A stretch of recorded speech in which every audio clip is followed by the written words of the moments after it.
yo te había mostrado esto y había hecho esa enumeración de detalles para hablar justamente de los crímenes, y bueno, hablamos un poco de las mentiras también, pero de esos crímenes que haces mención junto a Hugo en el libro. Bueno, se pone pesado el tema, sí.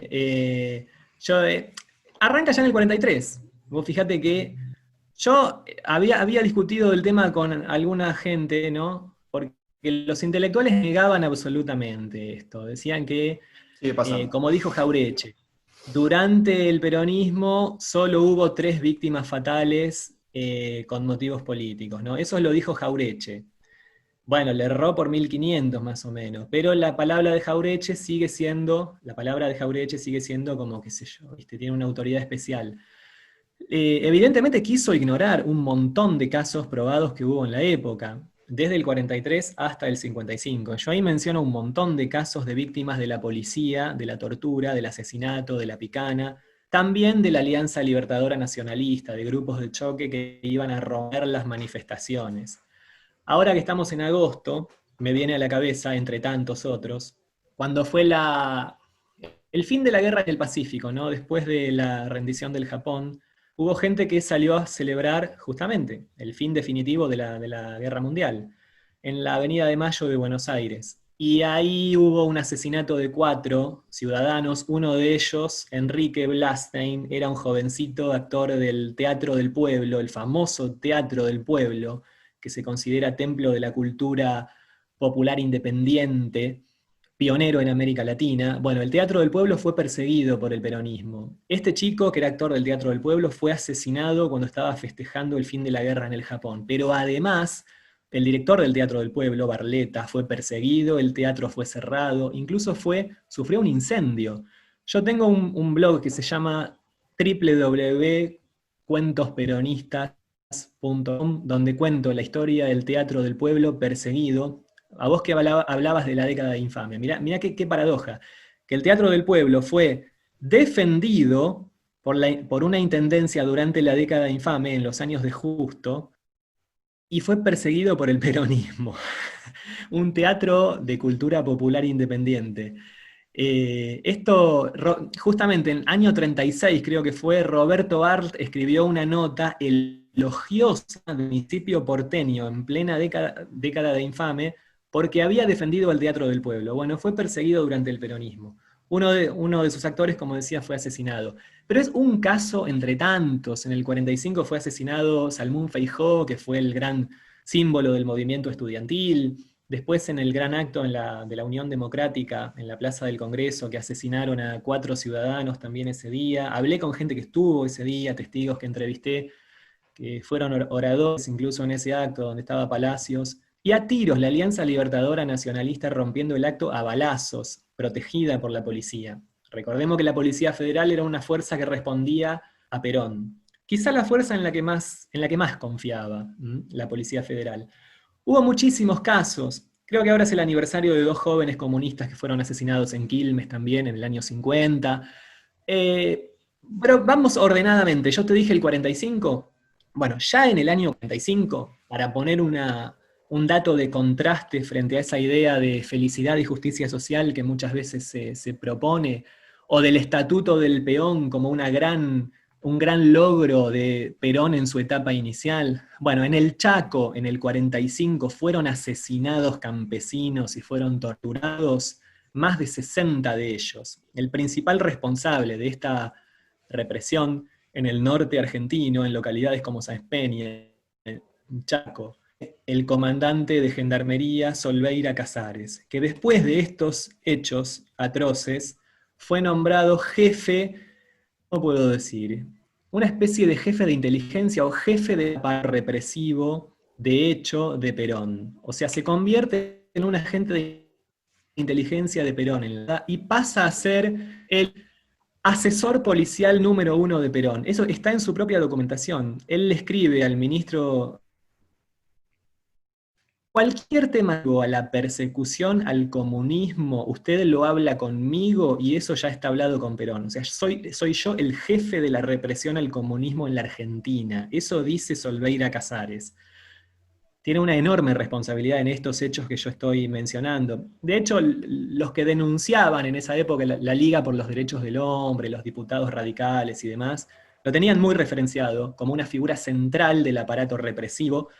Y de hecho, bueno, él incluso ha tenido, ¿cómo decir?, participación directa en varios, o sea, además de tener un despacho en la Casa Rosada, iba, como decía el torturador Lombilla de la sección especial, a veces viene y pega si es necesario. La vinculación de la policía que torturaba con el poder político era total, ¿sí? Y por eso generaba tanto miedo también. Eso denunciaba la Unión Cívica Radical. El presidente Perón sabe perfectamente que en la calle Urquiza hay una cueva de torturas donde gente que respel agarra a hombres y mujeres trabajadoras de este país solo por hacer legítimas reclamaciones.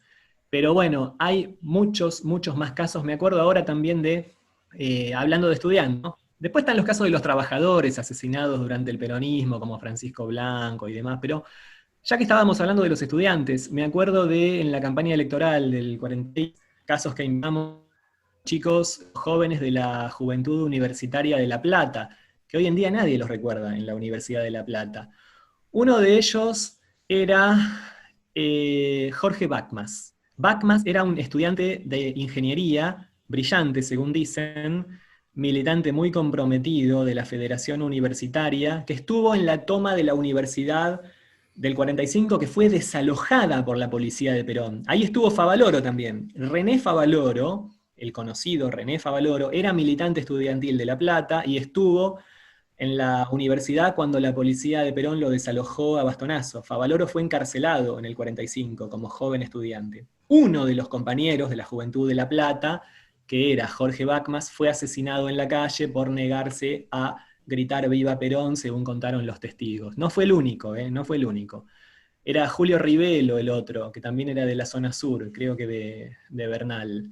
Bueno, y muchos, muchos más casos. Yo ahí menciono uno que es tremendo, que es el caso de la comisaría de Florida, ¿no? Una serie de crímenes que hubo en el año 50, 51, en una de las comisarías de la zona norte de la capital federal, saliendo de la capital federal, perdón, y que es espantoso, es una enorme cantidad de gente que murió asesinada, víctima de la tortura, y esto no se ha pero mencionado en muchísimo tiempo, y están todas las pruebas, pero los propios culpables lo confesaron en la justicia, se asumieron culpables después del 55.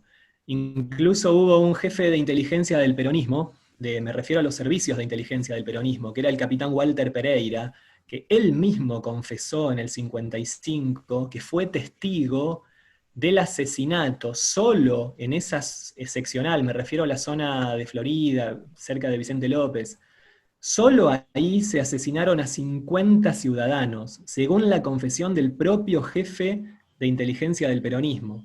Bueno, de muchísimas de esas víctimas de la represión nosotros damos los nombres y de otros no los hemos logrado conseguir, pero sabemos que existieron por la confesión de los propios culpables, como decía. Pero damos no menos de casos de víctimas fatales del Perdón, aparato Ariel, represivo. repetime por favor, repetinos por favor el número. Otra vez Claro, quedamos al mudo. nosotros, en fin, hablando de lo cuantitativo, que según Jaureche fueron 2 o 3 casos nada más, nosotros lo que demostramos es que hubo no menos de 100 víctimas fatales del aparato represivo del peronismo entre el 43 y el 55.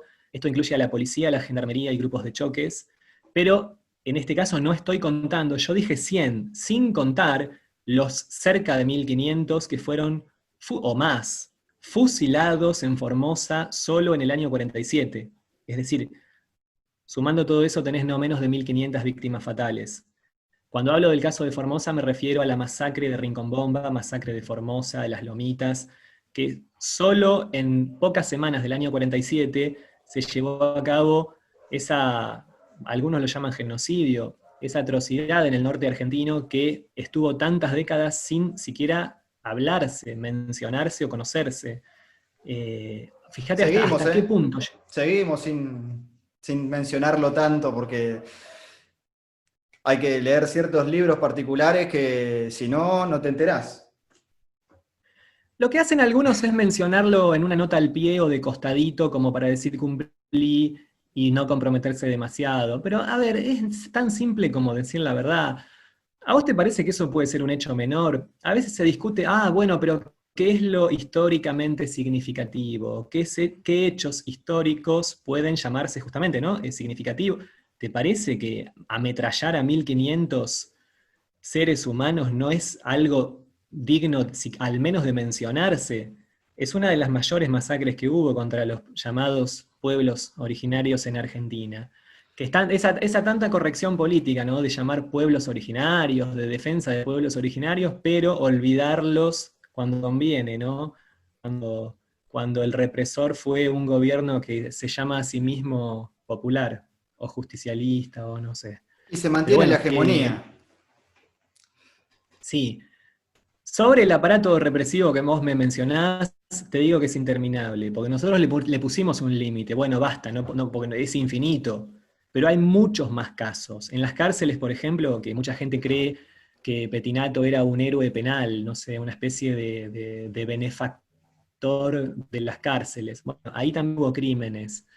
De hecho, hay testigos. Yo te menciono un caso que fue el dirigente campesino Ángel Rodríguez, que fue por decreto del Poder Ejecutivo en el 54, y él fue testigo de gente que fue asesinada en la cárcel de Olmos. Él mismo fue torturado con picana en la cárcel de Olmos por el propio director de la cárcel, que le dijo que no hablara de las torturas porque lo volverían a torturar.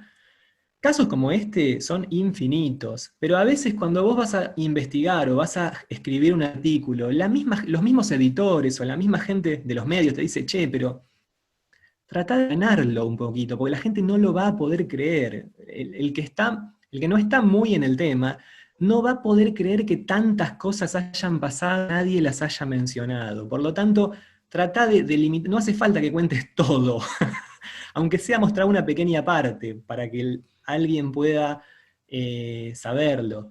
Pero Ya con bueno, eso te yo podés creo hacer una que vale la idea. pena investigar. Sí, Ni sí, tal hablar, cual. ni hablar. Eh, Pero bueno, con eso nos podemos hacer una idea. Y a eso hago mención nuevamente con esto de, bueno, un pibe de 25 años, digo, está para que se informe al respecto, ¿no? Y después que se replantee las ideas en todo caso. Pero no, reitero, no decirles qué creer. Y Yo ahora, no, en ese sí. sentido, cada uno, o sea, soy docente, me encanta enseñar y demás, pero no creo que haya que imponer, es decir, hay que brindar las herramientas para que cada uno pueda informarse y formar la idea que mejor le parezca. No imponer nada, porque es muy común gente que es tan autoritaria como para creerse que tiene la gran verdad revelada y entonces, yo voy a un aula y tengo que enseñar esto, o yo en un medio de comunicación tengo que transmitir mi gran... No, no, no, yo creo que hay que ser más modesto. Entonces, tratar de aportar al análisis, aportar a la reflexión, y después que cada uno vea lo que le parece, o si quiere ser peronista o radical, o lo que le parezca, en fin.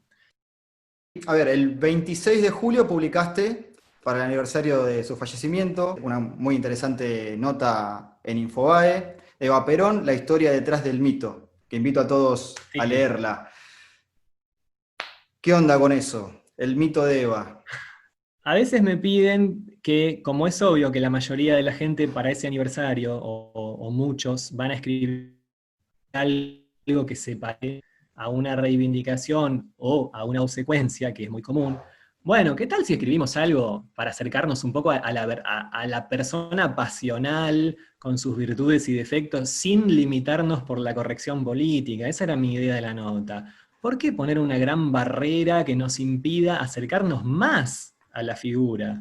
Porque como ahí yo lo digo, a mí Eva, en realidad yo he sido más crítico de Perón que de Eva. Es decir, los libros míos se centran más críticamente en la figura de Perón o en el aparato que Perón creó. Y en cuanto a Eva, yo sinceramente tengo una simpatía hacia su persona en su etapa formativa. Esa cosa de aventura, de salir adelante, del pueblo, de la pobreza, de pelearla, las pensiones por donde vivió, el sueño de ser actriz. En fin, hay algo interesante de la figura de ella. Ahora, a partir del poder, bueno, ahí me permito la crítica. No quiero hacer una exaltación sencilla de su figura para que un intelectual me dé una palmadita en la espalda, como hacen mucho. No, vamos a acercarnos a la verdadera Eva. Ella estaba a favor de la represión, a favor de reprimir a trabajadoras que no estaban con ella, como pasó con las telefonistas, como pasó con obreras ferroviarias, que fueron torturadas incluso en la cárcel, en la famosa cárcel de Spetinato, que muchos los consideran un héroe. Bueno, pero es contradictoria, es pasional. Quizás es atractiva porque ella es más radicalmente pasional que Perón era una persona, si se quiere, más fría y calculadora en ese sentido, más estratégica, más ambiciosa incluso. Eva, de alguna manera, es una figura que se puede asimilar más a esa cosa de la mitología de los pobres y a una entrega sincera. Pero también está la Eva que le encantaba tener riqueza, y la mayoría de las cosas que ella dio se las sacó a otros, eso también es cierto. De hecho, ella dedicaba muchísima atención a su poder construido a través de la CGT, más que a los llamados grasitas, que dicen que estaba todo el día con los grasitas. A Eva lo que más le importaba era la CGT, que es de donde venían los fondos de la fundación, justamente. El poder de la CGT era el principal puntal de Evita en el régimen peronista, porque a ella los militares no la querían, ella tenía que construir poder de otra manera. Y en algún punto es notable cómo ella se construye como un personaje político tan rápido. Bueno, en realidad, tan rápido me refiero al tiempo que tuvo de vida, ¿no? Pobre, es decir, no, realmente vivió pocos años. Es cierto que la figura de ella no es que fue de golpe ya era Santa Evita, sino que llevó toda una construcción y en eso el aparato de comunicación jugó un papel importante también. Pero lo cierto es que ella supo armarse un espacio político a punto tal de aspirar a una vicepresidencia o de tener un sector del régimen peronista que es capaz de apoyarla incluso cuando hay algo que parece que está entrando en conflicto con Perón. Lo cierto es que a la hora de la verdad nunca ella pasó por encima de la voluntad de Perón. Fue él mismo el que puso los límites. Por ejemplo, como decía, en este caso con la aspiración a la vicepresidencia, ¿no? Que a ella la afectó tanto. Pero yo creo que había algo de sincero en ella, esa cosa de jugarse por los humildes, y también es verdad que le encantaba la riqueza y abusar del poder, también es cierto. Tampoco se dice mucho, o quizás mucha gente no lo tiene claro, que la familia Duarte rompió con Perón. Es decir, cuando Evita murió, años 52, eh, recordemos que el hermano de Evita era el secretario privado de Perón. Estoy hablando de Juan Ramón Duarte. Sí, Un la hermano que muerte ella quería dudosa. mucho. Muerte más que dudosa, que la justicia la calificó como suicidio inmediatamente. No cierra nada, porque lo hemos reconstruido bastante y hay muchísimas cosas incoherentes que permiten suponer que no fue un suicidio. Lo cierto es que cuando perdió la protección de Evita, cuando Evita murió, muy poco después murió Juan Ramón Duarte. Y la familia de Evita creía, es decir, no creía en la hipótesis del suicidio. Pero además hay algo muy que pinta a Perón también, que es que él falsificó el testamento de Evita.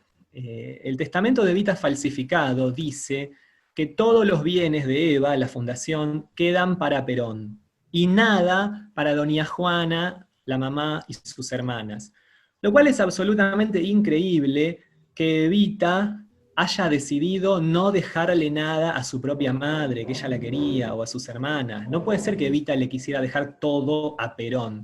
Pero no solo eso, Hugo Gambini lo ha reconstruido mucho esto también.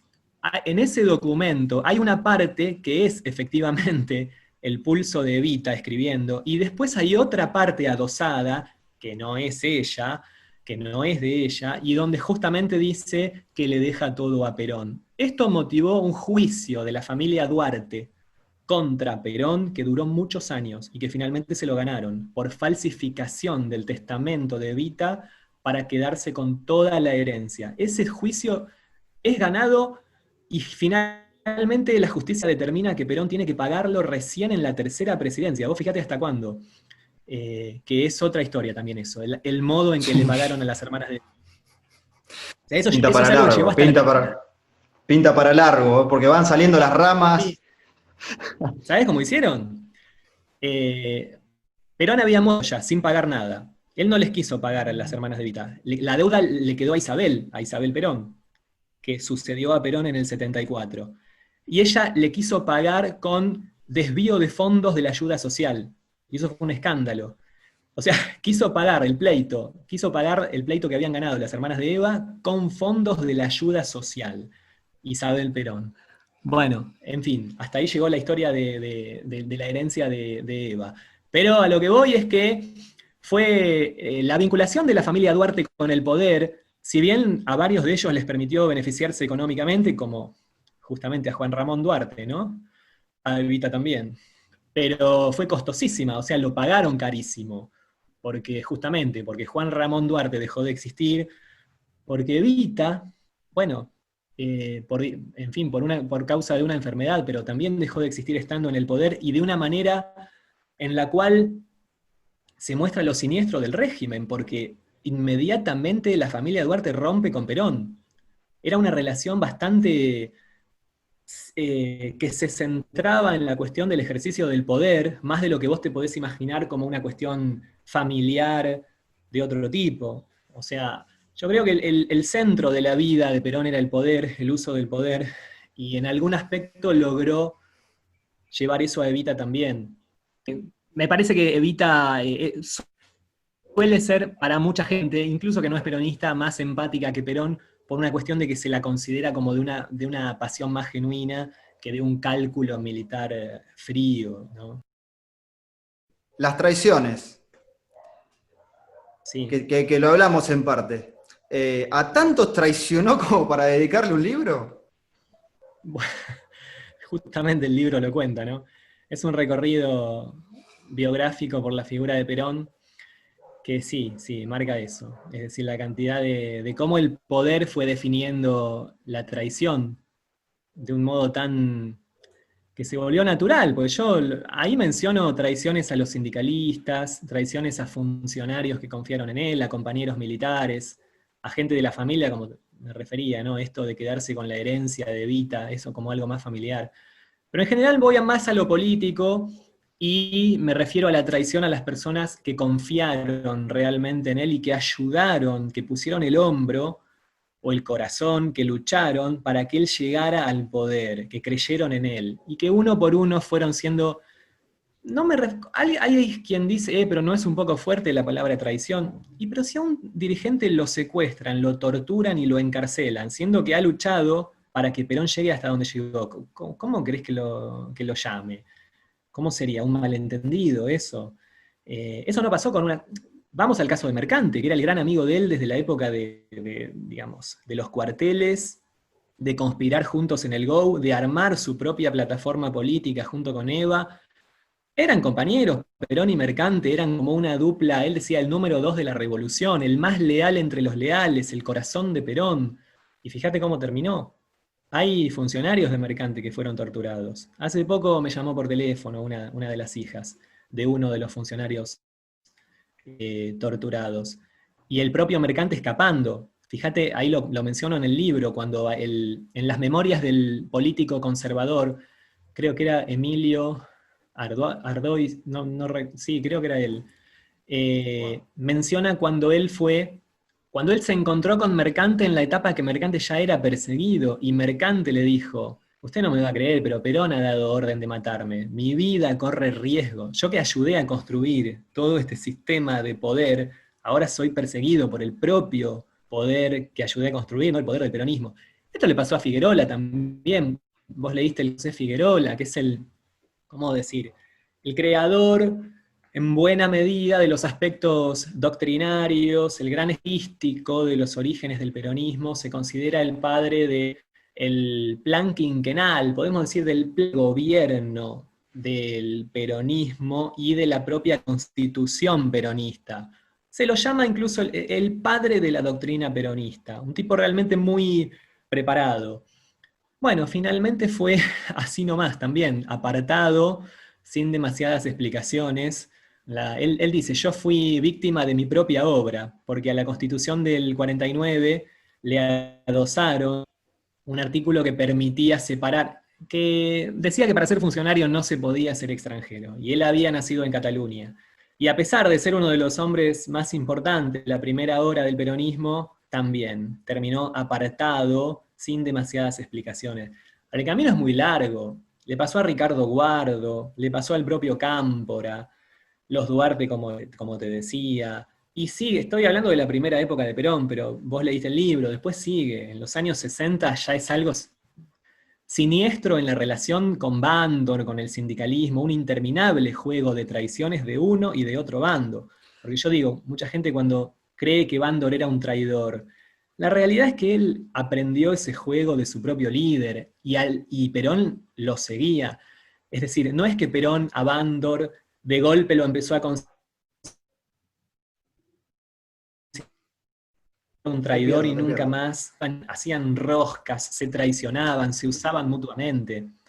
De hecho, cuando lo mataron al Lobo Bandor, ya estaba reconciliado con Perón, había vuelto a reconciliarse. Hay una carta que lo muestra, que Perón ya le estaba pegando a la CGT de los argentinos y realzando nuevamente al viejo sindicalismo de Bandor y de esa gente, el poder de la Unión Obrera Metalúrgica. Pero sigue con los montoneros, sigue el caso de las Y traiciones. eso, sí, a eso te quería preguntar. A ver, ¿el mayor traidor se da en la tercera presidencia? Bueno, es difícil dimensionar en la historia del peronismo quién fue capaz de engañar más, digamos así. Pero bueno, es de alguna manera lo más costoso, porque después de la tercera presidencia de Perón, vos sabés lo que viene, bueno, viene Isabel y viene la dictadura militar.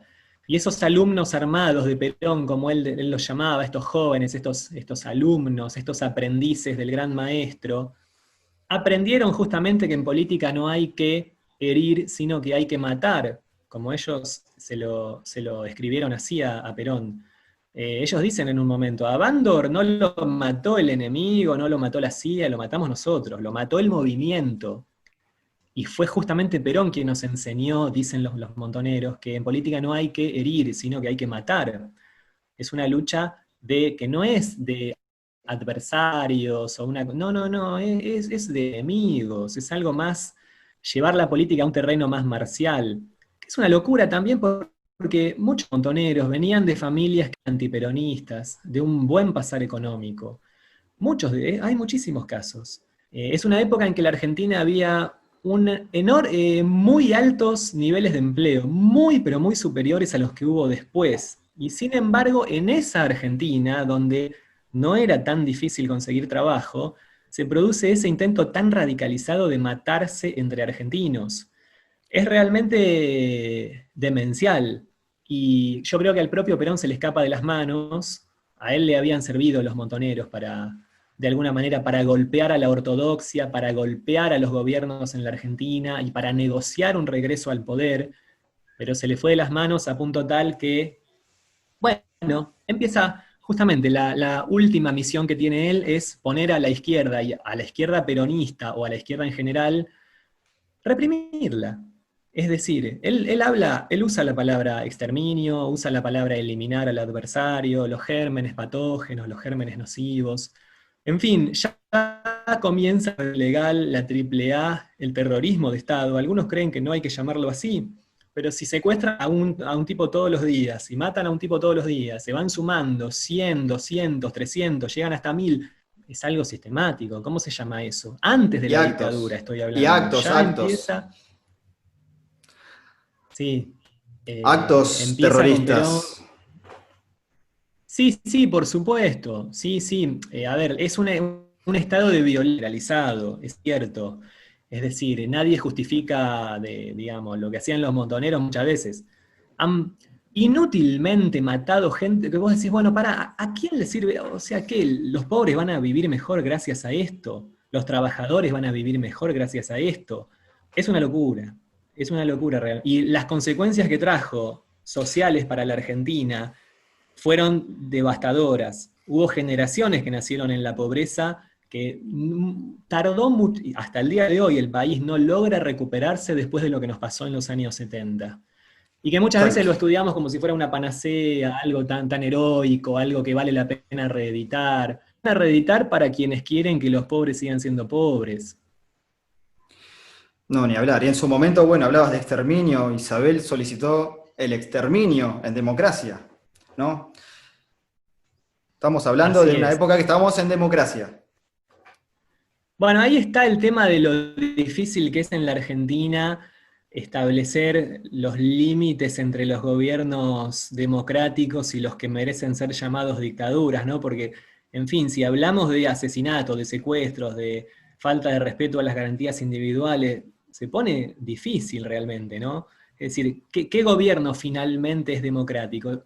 Es muy, en esa inestabilidad crónica que tuvo el país, donde el peronismo apostaba a golpear a cualquier gobierno que no fuera de su propio signo, realmente es muy difícil sostener algo parecido a una democracia. Fíjate todo lo que se costó, todo lo que costó para finalmente llegar hasta el 83, ¿no? O sea, el país entró en una ola o en una espiral de violencia de la que prácticamente no pudo salir y socialmente ya no pudo recuperarse. Porque, insisto, años 70 los niveles de empleo que, a pesar de los problemas que podría haber en el país, como, en fin, o sea, lo habían sacado a Ilia, había un gobernante militar que era Onganía, y sin embargo los niveles de empleo de la Argentina se seguían manteniendo en niveles muy altos. Quiere decir que alguien debió haber hecho algo bien para que eso pasara.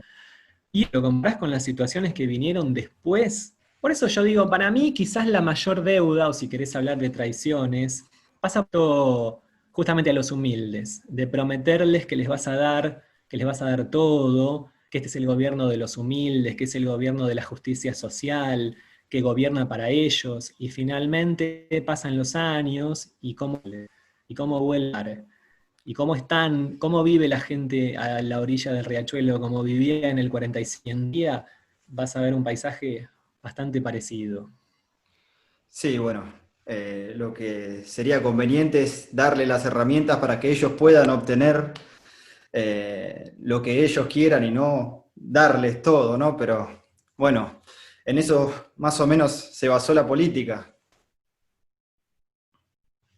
En vez de darle las herramientas para que ellos generen sus bienes, bueno, decirles, bueno, te Hay doy, gente te que doy, te doy. cree que justamente que el autoritarismo, además de ser ofensivo a la persona humana, ¿no?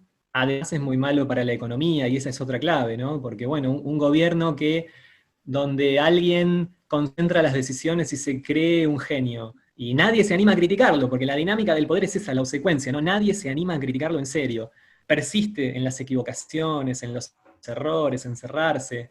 Bueno, eso, eh, como te decía, es muy, muy difícil corregir los rumbos de un gobierno cuando se persiste y se persiste en el error sin que se anime Y bueno, aparte controlar a la gente, porque vos pensás que la culpa de la inflación la tienen como en la época de Perón, ¿no? Los almaceneros. La culpa, hay que perseguir a los almaceneros porque suben, como si eso no fuera un fenómeno. Perseguir a los españoles, almaceneros, y mandarlos a la cárcel o aplicarle la ley de residencia por el precio del queso, cuando el que no puede controlar la situación es el gobierno, el que debería resolverlo. En fin, por ahí pasa también. Bueno, Ariel, en resumen, ¿cómo lo definirías a él? A mí no soy muy amigo de las definiciones que cierren, viste, un poco la discusión. Va a haber alguien que diga, bueno, fue un dictador, bueno, fue un demagogo, bueno, fue el gran caudillo de la Argentina. A mí me parece que es mejor dejarlo más abierto a enriquecer más el debate y a, ¿cómo decir?, a seguirlo investigando por todos los costados y ver si tuvo cosas buenas, si tuvo cosas siniestras. Pero es cierto que fue un gran embaucador, eso lo dicen la gente, las personas que lo conocieron. Una persona que sabía mentir muy bien, que tenía una gran habilidad para tratar a las personas, para deshacerse de las personas. Hay un periodista que decía, es increíble este tipo cómo tiene la facilidad para deshacerse de una persona cercana. Es una persona que vos lo tratás y es increíblemente simpática. tiene una gran simpatía, un gran conversador. Sin embargo, es capaz de deshacerse de una persona íntima como quien tira un trapo sucio. Eso decía el corresponsal. Hay mucha gente, muchos testimonios que han contado cosas similares. Por supuesto que están los otros, ¿no? Hay obras que son reivindicatorias de Perón, donde todos los militares que hablan ahí te dicen que era poco menos que Dios. Hay que nivelar las cosas, hay que ser más equilibrado. Pero, en fin, yo te diría gobernante. No, yo creo que mucha gente creyó legítimamente en él, pero que defraudó las principales aspiraciones, las principales promesas que él había hecho no fueron cumplidas. Lo digo así simplemente. Bien, y ya lo nombraste algo, pero para mí creo que va a ser lo más difícil, ¿no? ¿Qué tuvo de positivo? Bueno, de positivo, ahí está, sí. Sí, me encanta, porque yo creo que hay a pesar de todo, ¿no? Porque es cierto que él no cumplió el proyecto del laborismo, de los sindicatos autónomos, no hubo libertad sindical, los aumentos de salarios se los tragaba la inflación, el sindicalismo era perseguido, ponían interventores sindicales y demás. Sin embargo, es cierto que por lo menos quedó en mucha gente la sensación o la idea de que la justicia para todas las personas no es algo que puede esperar hasta el día de... No, no, no, no, es algo urgente y debe exigirse ya. Y no te puedes olvidar de... Por lo menos la idea de que hay que acordarse de los que menos tienen siempre, o cierta solidaridad que no la inventó el poco, que es algo muy tradicional de la Argentina, de los barrios de la Argentina, de reunirse, de club, de barrio, de sociedad, de fomento, de trabajadores que se reúnen para hacer algo en común, para defenderse.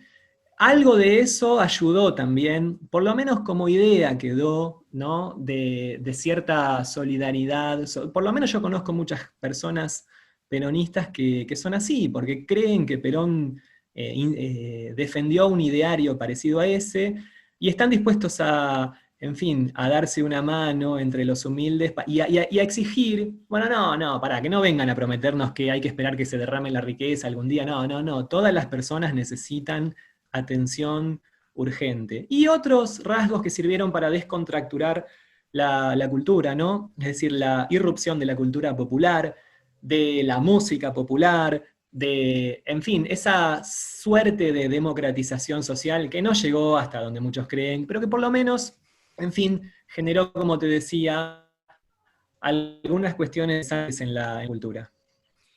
Como decíamos anteriormente, bueno, el mito. El mito ayudó a que se Sí. dieran estas cosas. Sí, pero como te decía, en definitiva, es bueno que los gobiernos sepan que por lo menos tienen que tratar de acordarse de los pobres. Porque, digo, es cierto que en la Argentina hubo cierta conciencia de que todos tenemos que reclamar. Siempre se dice que llegó a tener más democratización social en algún momento en relación a otros países, ¿no? Es decir, el pobre no es alguien que finalmente se desvirtúa, ¿no? Porque al final tanto hablar de justicia social, tanto hablar hasta por los codos de justicia social y finalmente la mitad del país está en la pobreza. Es una terrible paradoja, es cierto. Quizás hubo gobiernos que con menos cháchara crearon condiciones para que la Argentina resolviera los problemas sin violencia de otra manera. No, ni hablar. Justo te había perdido en un detalle. No sé si vos me llegabas a escuchar anteriormente. A ver, Eh, en el final del desarrollo. No te llegué a escuchar la última parte. claro, yo decía que es un poco paradójico, ¿no? Porque si bien es una idea que a mí me gusta, eso de la solidaridad social, de los lazos vecinales y demás, que habla de la historia de Avellaneda, como de tantos ciudades y barrios industriales.